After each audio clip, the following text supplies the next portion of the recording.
La nourriture est un sujet complexe qui touche à la fois l'émotionnel et le relationnel. Depuis la naissance, se nourrir est considéré comme un acte d'amour envers soi-même et l'autre.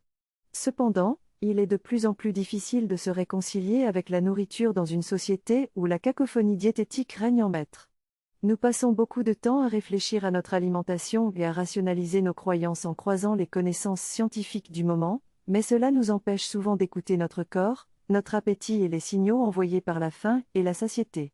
Selon Jenna Ornstein, il est essentiel de percevoir l'acte de manger à travers nos sens pour retrouver le plaisir et éviter les automatismes qui nous empêchent de déceler, interpréter et répondre à nos vrais besoins.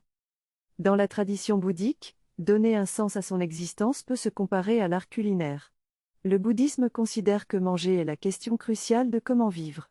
Les différents rituels orchestrés autour des repas dans le bouddhisme himalayen ou les codes observés dans le bouddhisme zen où le repas fait partie intégrante de la méditation, montrent que le corps est le véhicule de l'esprit.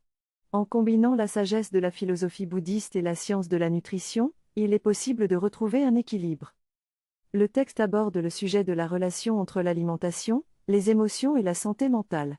L'auteur encourage les lecteurs à se reconnecter à leur corps et à leur intuition pour adopter un mode de vie plus sain et durable. Elle explique comment les pratiques bouddhistes telles que la méditation peuvent aider à renforcer le cheminement personnel vers la paix et la guérison, tout en recommandant de consulter un professionnel de santé si nécessaire. L'auteur examine également l'impact négatif de la pression sociale et de l'obsession de la minceur sur la perception de soi et la santé mentale, en partageant son propre parcours de régime et d'obsession corporelle. Elle encourage les lecteurs à s'accepter tels qu'ils sont, et à ne pas se comparer à des idéaux de beauté impossibles à atteindre.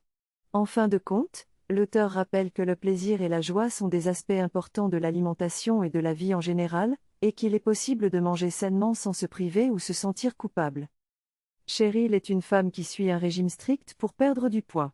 Elle mange peu, évite les aliments qu'elle aime et se restreint souvent. Cependant, elle a du mal à tenir son régime strict et finit par craquer en mangeant des aliments interdits, ce qui la fait culpabiliser.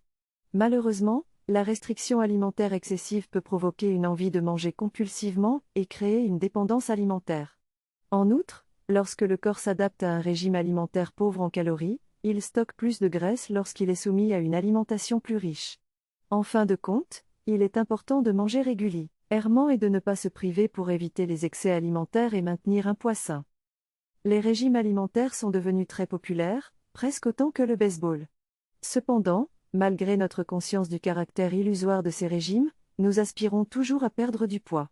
Cela crée une dissonance cognitive, car les régimes ont évolué au fil des ans, et maintenant ils utilisent le langage inventé par les mouvements anti-régime qui prônent le body positive. Le premier régime entraîne souvent une hyperphagie-restriction qui crée un cercle vicieux.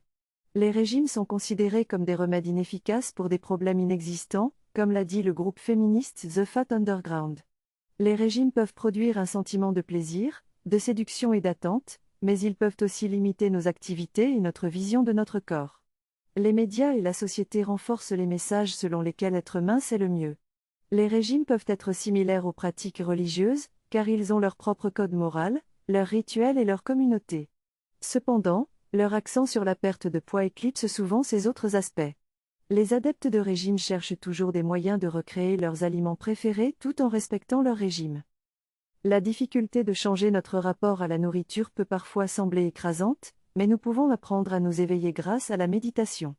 Nous nous concentrions souvent sur des chiffres concrets, tels que notre poids ou notre consommation de glucides, mais ces préoccupations peuvent nous distraire de la réalité plus large de notre existence. La pratique de la méditation, telle que la méditation shamatha, peut nous aider à cultiver la pleine conscience de notre corps, de notre respiration et de notre esprit, en nous aidant à développer une relation plus saine et apaisée avec la nourriture et notre corps.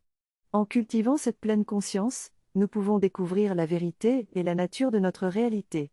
Bien que la pratique de la méditation puisse sembler intimidante, elle peut être abordée avec une attitude ouverte et acceptante, et nous aider à développer un nouveau rapport à la nourriture et à notre corps. Le texte invite à prendre soin de son corps avec amour et attention, en s'acceptant avec compassion et en émettant le désir de progresser. La croyance en sa propre bonté élémentaire permet de transformer ses actions et d'enrichir son karma. Le corps est doté d'une sagesse intrinsèque, mais notre relation à celui-ci peut perpétuer les normes entretenues dans notre société, notamment en ce qui concerne l'alimentation.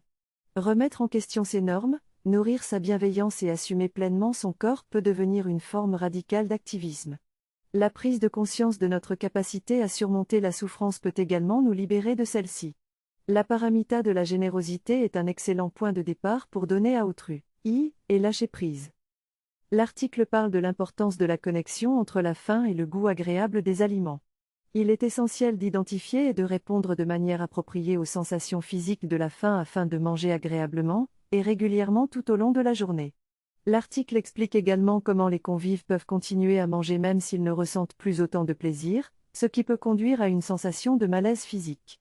Il suggère d'utiliser des échelles de la faim et de la satiété pour identifier les degrés de faim et de satiété ressentis lors de notre expérience de repas la plus agréable. L'article souligne également l'importance de la pleine conscience dans l'alimentation, ainsi que le rôle de la tradition bouddhiste zen appelée Oryoki dans la pratique de cette pleine conscience. En mangeant régulièrement tout au long de la journée et en découvrant le juste milieu en termes de faim et de satiété, il est possible de réguler son poids et de changer son approche générale de l'alimentation. L'alimentation intuitive est un modèle validé par la science et créé par les diététiciennes Evelyn Tribole et Elise Reich. Il s'agit de considérer la satisfaction comme le moteur de l'alimentation, en fonction des sensations internes. La clé pour comprendre ce qui vous satisfait psychologiquement est de vous accorder la permission absolue de manger et de considérer tous les aliments de la même façon, sur le plan moral. Cette approche consiste à être connecté à ses sens pour se satisfaire grâce à des caractéristiques sensorielles telles que l'apparence, l'arôme, le goût, la texture, la température et la capacité nourrissante, ou grâce à des associations agréables liées à des expériences passées, ou simplement en étant pleinement dans l'instant présent. Les personnes qui adoptent l'alimentation intuitive comprennent qu'elles peuvent manger tous les aliments, même ceux qu'elles se sont toujours interdits, et elles commencent à découvrir ce qu'elles aiment vraiment. Cette approche est basée sur le fait que notre relation avec la nourriture et l'alimentation est par nature émotionnelle. La culture des régimes voudrait nous faire croire que nous n'accéderons au bien-être et au plaisir physique que si notre corps entre dans les normes. Le texte discute de différents troubles alimentaires tels que l'anorexie, la boulimie, l'hyperphagie, l'orthorexie ou l'obsession pour la nourriture et l'exercice physique. Il met en évidence les dangers des régimes alimentaires qui conduisent souvent à une prise de poids, et incite à prendre conscience de la souffrance et de la confusion que l'on peut s'infliger ainsi qu'aux autres. Le texte encourage à être à l'écoute de son corps, à pratiquer la méditation, la compassion envers soi-même et les autres, et à suivre le programme Je m'aime donc je mange. Il propose également de partager sa philosophie de la nourriture avec son entourage en pratiquant la générosité et en choisissant des médias et des organisations qui prônent l'acceptation de soi. Enfin, le texte encourage à pratiquer la discipline sans tomber dans la manipulation psychologique de soi-même ou de son entourage. Cette synthèse traite de la relation entre les émotions et l'alimentation, ainsi que de l'importance de prendre soin de son corps et de le traiter avec bienveillance. Lorsque nous mangeons pour faire face à des émotions négatives, nous cherchons à remplacer cette douleur par une sensation agréable. Cependant, il est essentiel d'écouter nos véritables besoins émotionnels et de prendre soin de notre corps en pratiquant la méditation, la respiration consciente et en faisant un balayage corporel empreint d'autocompassion. Il est crucial de traiter notre corps avec respect, car c'est grâce à lui que nous pouvons vivre notre vie et faire l'expérience de la joie. Pour cela, il est important de cultiver la patience, de se débarrasser des attentes et des croyances négatives sur la nourriture et de se concentrer sur l'écoute de nos besoins. En fin de compte, il est essentiel d'aimer et de respecter notre corps pour vivre pleinement notre vie. Cette synthèse en français est une compilation de différents extraits du livre Savour, Mindful Eating, Mindful Life de Thich Nhat Hanh et Lilian Chung. Le livre encourage les lecteurs à se connecter à leur corps en mangeant, et en utilisant leurs sens, afin de mieux comprendre ce qu'ils aiment et n'aiment pas. Les auteurs soulignent l'importance de manger en étant attentif et de faire preuve de bienveillance envers soi-même, en évitant la culpabilité et l'anxiété à propos de l'alimentation. Ils recommandent également de prêter attention aux signaux de faim et de satiété, d'éviter les extrêmes et de choisir le niveau de satiété à atteindre. Les auteurs encouragent les lecteurs à pratiquer la méditation, et à être conscients de leurs choix alimentaires pour une vie plus équilibrée et satisfaisante. La pratique de la méditation consiste à identifier les différents aspects de ce que nous vivons, qui nous surprennent, nous plaisent ou nous perturbent. Nous devons les soumettre à la méditation, en laissant ces idées apparaître, se stabiliser puis disparaître sans s'y attacher.